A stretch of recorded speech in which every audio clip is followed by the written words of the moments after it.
There's no feeling more intense than starting over. If you deleted your homework the day before it was due, as I have, or if you left your wallet at home and you have to go back after spending an hour in the commute.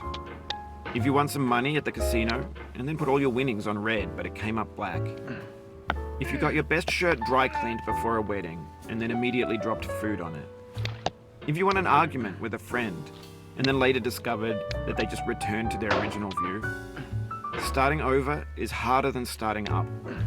If you're not ready for that, like if you've already had a bad day, then what you're about to go through might be too much. Feel free to go away and come back. I'll be here. Alright, thanks for coming with me on this trip. I'll understand if you have to take a break at any point.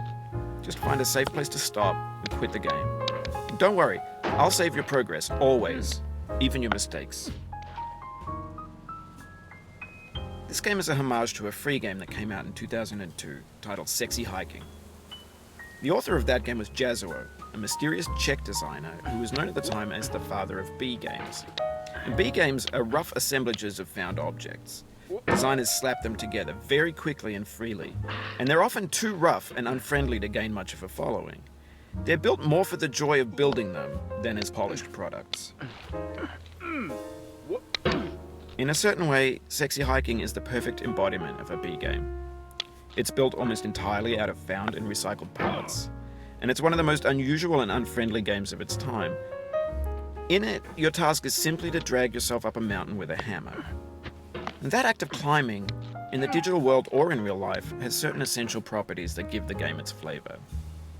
No amount of forward progress is guaranteed. Some cliffs are too sheer or too slippery. And the player is constantly, unremittingly in danger of falling and losing everything. Anyway, when you start Sexy Hiking, you're standing next to this dead tree that blocks the way to the entire rest of the game.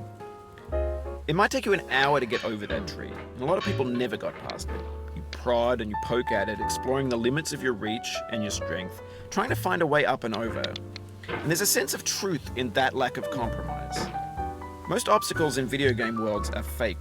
You can be completely confident in your ability to get through them once you have the correct method or the correct equipment or just by spending enough time. In that sense, every pixelated obstacle in Sexy Hiking is real.